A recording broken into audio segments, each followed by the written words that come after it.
Well, we did 2 church services, one for a real church and one for a recovery house. And we went to a recovery meeting. What were your impressions of those? Because that world's kind of new to you. Oh, right. Well, actually, my impression was good. It's what I learned from it. That was the cool thing.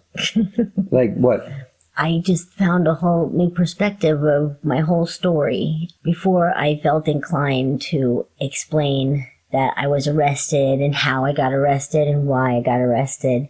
I don't feel inclined to tell any of that. If I even talk about that, it's I got myself arrested.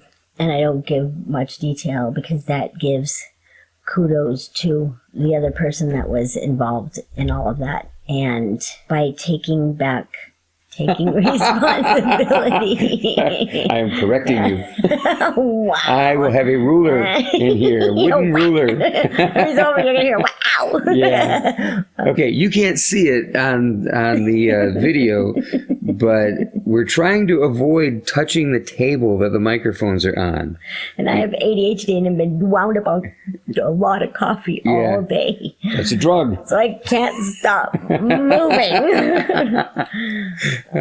So I'm whacking the table. So Table whacker. I am. What I found actually in all of it, in telling my story and then retelling my story and then changing it to be this kind of mutated version of what I had been telling up until now.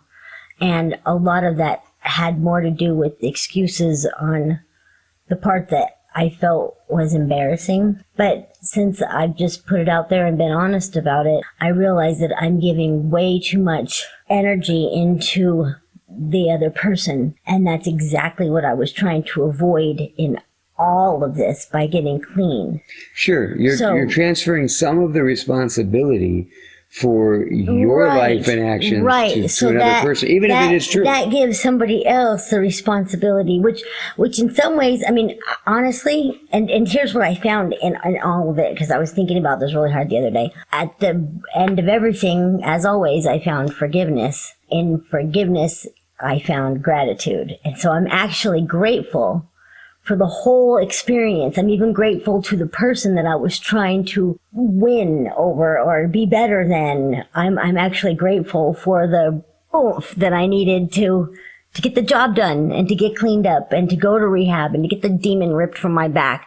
I'm grateful for the whole experience because, yet again, without the power of forgiveness and being able to see the big picture and not blaming anybody except myself for my part of the situation, knowing that if it hadn't happened the way that it did, I would still be in my addiction right now. I probably would not have had the balls, so to speak, to pull my big girl panties on and do the right thing. I wouldn't have come face to face with a demon that also pushed me into getting that removed from my back, which was a huge part of this whole process. I'm grateful for the whole experience, the whole thing, how it happened. And I'm very, very, very happy to say that I got myself arrested.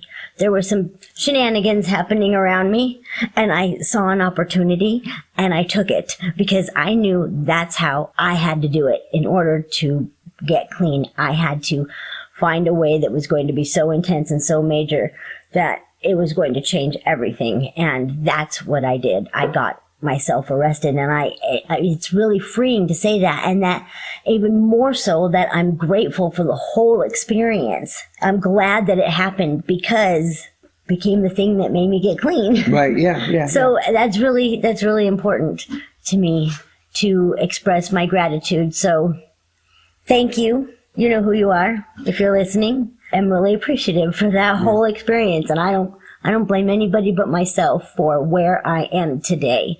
And by continuing to have that be my motivation to just want to win and be better than and overcome and do something that other person could never do. But now by putting it all on myself and being like, I did this to make myself better, it just takes away all not only the blaming somebody for it, but letting them have all the kudos for it.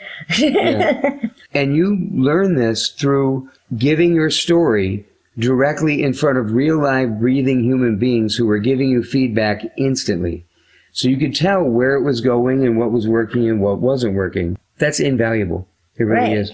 A major thing that I learned from when we spoke at the Overflowing Cup in Beloit, Wisconsin, and reinforced when we spoke at Ruth's house, the recovery center in Janesville, Wisconsin, was that when we tell the part of the story where you've come out of rehab and I'm struggling with it, I realized that it's about grace on my part, that I had a part to play in all of this, and that nobody gave a darn about my feelings.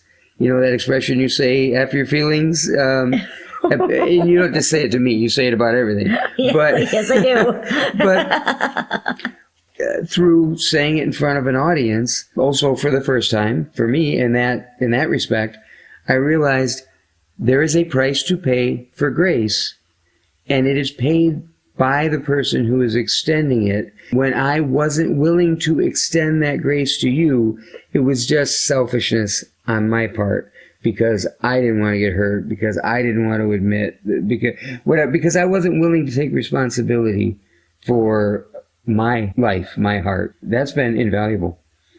Again, I've used that word a couple times, but the things we've learned just the couple of times we've spoken now in front of real live breathing people instead of into microphones that go out to the world, it's changed things. You're refining not just your story and the way you tell it, but you're refining the meaning of your story to yourself. And so am I. I used to have this terrible habit of apologizing for everything all the time, and I don't know if I still do it, but not as often. A very dear friend of mine, Pam Moorhead, told me, well, that's really controlling of you to think that everything is so much about you that you have to apologize for everything. If I bump into a table, I will apologize to the table for bumping into it. It's ridiculous. I've seen you do stuff like that. Right? Yeah, I apologize to animals all the time. Yeah, like, all the like they time. give a I'm rip. sorry. Yeah. Yeah, all the time.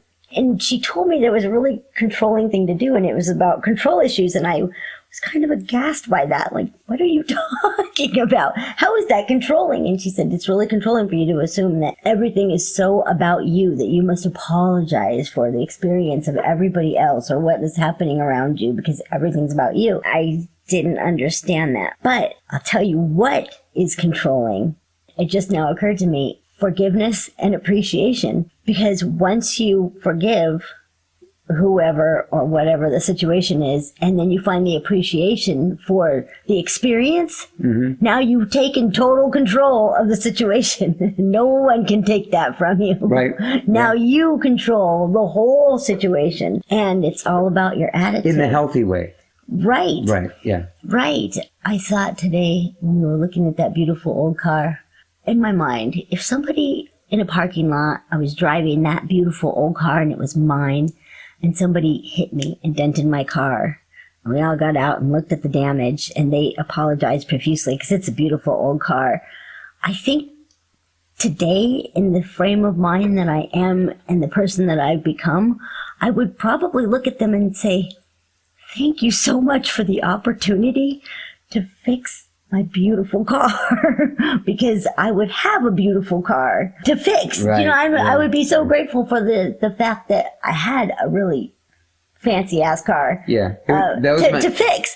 And so I would just be grateful for the experience of even having to get it fixed, because I would have this beautiful car. It was yours, It yeah. would be mine. Yeah. And Yeah. I think that's just where I've come with all of this. I've just come to a place of appreciation and gratitude, and nobody can be mad at me for that. Nobody can condemn me or point their finger, or they can be mad all they want. Yeah, that was my cousin's 1936 Ford. It's beautiful. Yeah, original V8. Yeah, it was beautiful. It was a resto mod, but wow, was it beautiful. And I will probably include pictures of it when I edit the podcast.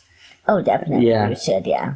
That's some things that we've learned from our first few outings into the real world with our story. We will be doing more of that and hopefully refining things, including our hearts. We are Mark and Micquette, and we are all just walking each other home.